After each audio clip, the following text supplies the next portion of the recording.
We like to think that we, humans, are pretty advanced. We can make planes that fly, submarines that can travel to the bottom of the ocean. We invented electricity and the internet. But every day, I notice that people find it hard to understand each other. And while we know a lot about creating and building things to make our life easier, we have some work to do in finding out what makes us happy and what makes others happy.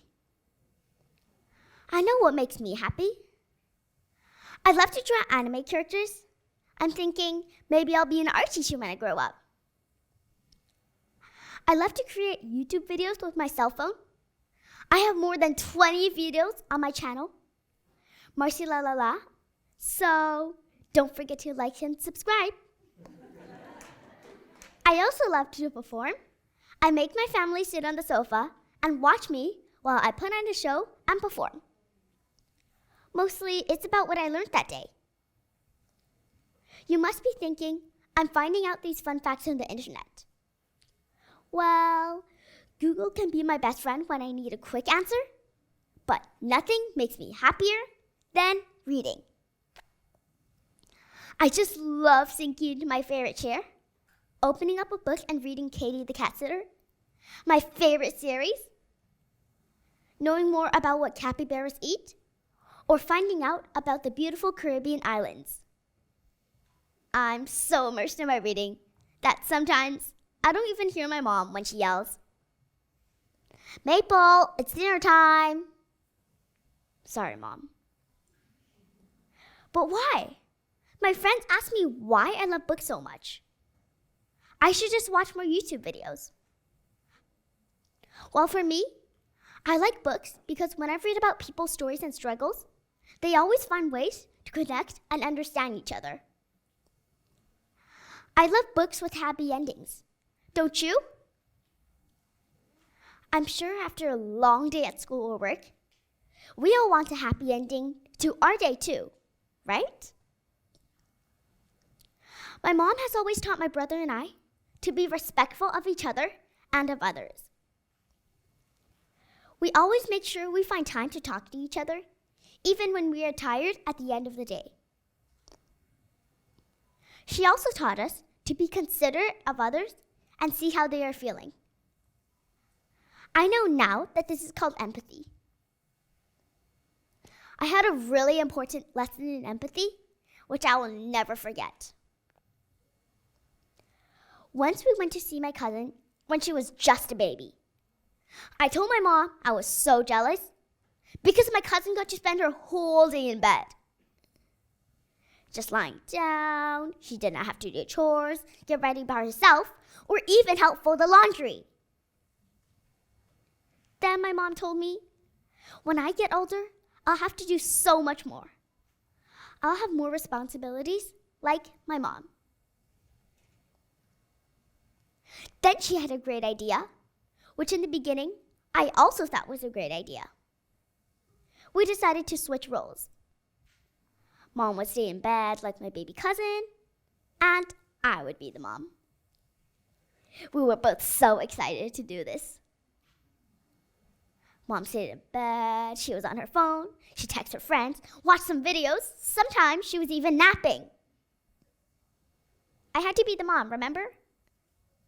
I made breakfast, I made a bed, I even brought Mom some food for lunch. Shh, don't tell her. But while she was napping, I snuck into her closet and tried on some of her clothes, shoes, and jewelry. Because I always thought that this was the best part of being a mom. Then I went back to work.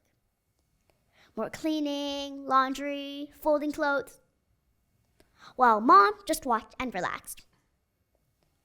I was so tired that I quit after half a day. I never realized that mommying was such hard work. Now you will understand that I will never forget the word empathy. I respected my mom so much more, but I love being a kid even more.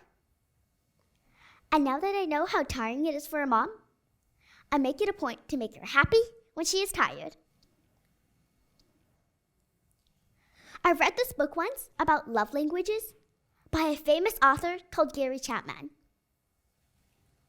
He talks about 5 ways, or love languages, how we can show people we care, how we can show empathy. The first one is words of affirmation. These are the words you use to tell people you care for them. I had a classmate, Rebecca. She's on the autism spectrum and doesn't really talk much. I feel sad for her because she doesn't have a lot of friends. I know that Rebecca prefers not to talk, so I send her notes asking her to join my friends and I for recess, or be in our group when we did activities. Sometimes she would come and we'd see that she had a good time. Words of affirmation don't have to be spoken. Writing notes can help too. The second one is acts of service. These are the things you do to show people you care for them. In our class, I try to be helpful in class so that the teacher doesn't have to do a lot of cleanup. And when my friends wanted to draw anime characters like I do, I started an art club, and at first recess, I helped them learn to draw it. I feel good knowing I can do something for others to make them feel happy. The third one is gifts. This is my favorite, but it's not how you think. Of course, I love to receive presents, but I like giving them even more, especially when it's a surprise. Last Chinese New Year, I opened my piggy bank and made red packets for my grandma and grandpa. I didn't give a lot, but they were so surprised and happy to get something from me. They had big, happy smiles on their faces. I can remember it even today. The fourth love language is quality time. Spending time with your family and loved ones is super important. For example, I play with my cousin. She's only 3 years old. It's a little hard because I'm the one who's talking and entertaining her more. But I do it anyways because she loves it. I also play Pokemon with my big brother. It wasn't really my thing at first, but I played it anyways because he enjoys it. Now I really love it. And I know my Charmander from my Charizard. We even named our bearded dragon Charmander. Try to do the things they like, even if you're not really interested at first. The last love language is physical touch. My mom really connects with this love language because when I see that she's tired, I rush to give her a hug. And sometimes, when I'm done with my homework, I give her a coupon for Maple's Relaxation Center. It's the spa that I set up in the living room where she can sit and enjoy a shoulder massage. Words of affirmation, acts of service, gifts, quality time, and physical touch. What's your love language? What would make you happy? Think about how you are feeling after a long day at school or work.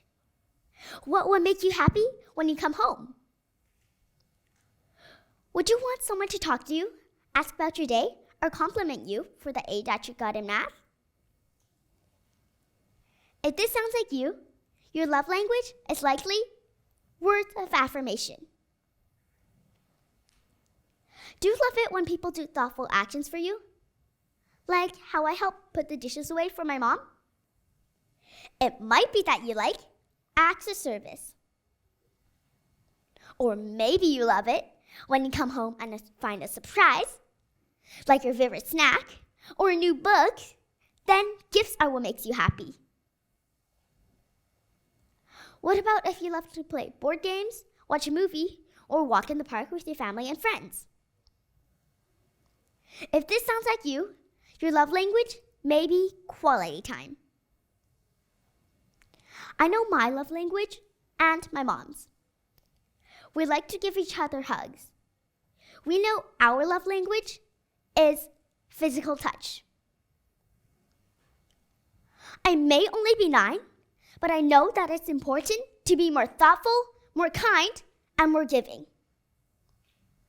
We need empathy to know how others feel, and we can use love languages to speak in a way others understand. So did you think about it?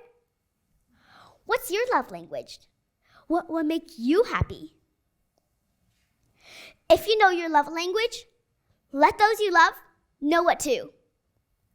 Everyone will be much happier for it. Thank you.